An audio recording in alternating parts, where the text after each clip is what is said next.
আজকে আমি state deputy হিসাবে সাবেক প্রধানমন্ত্রী শেখ হাসিনা এবং সাবেক স্বরাষ্ট্রমন্ত্রী আসাদুজ্জামান খান কামাল এদের পক্ষে রাষ্ট্রপক্ষ থেকে আনিত যে চার্জের অভিযোগ এসছে সেই ফর্মাল চার্জ তার বিরুদ্ধে আমি ডিসচার্জের প্রেয়ার করেছি।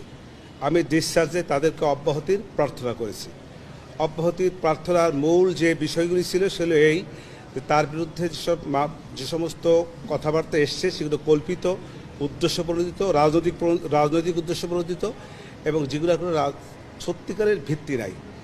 এবং ওনার যে রাজনৈতিক দর্শনে এবং দীর্ঘ বছরের শাসনামলে এই সাবেক প্রাইম মিনিস্টারের যে সমস্ত কল্যাণ, যে সমস্ত ভালো ভালো কাজ, এই সব বিষয়ে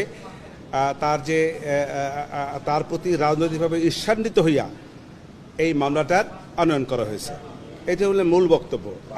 আমার যুক্তিটা হলো এই যে প্রথম কথা হলো যে সে রাজাকারের নাতিপুতির যে বক্তব্যটা এসছে, সাবেক প্রধানমন্ত্রী রাজাকারের নাতিপুতি এইভাবে উনি বলতে চান না এবং বলেনও নাই।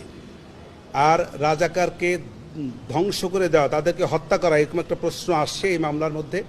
সেক্ষেত্রে আমি বলেছি যে উনি দীর্ঘ বছর শাসনামলে ছিলেন। উনি যদি চাইতেন রাজাকারকে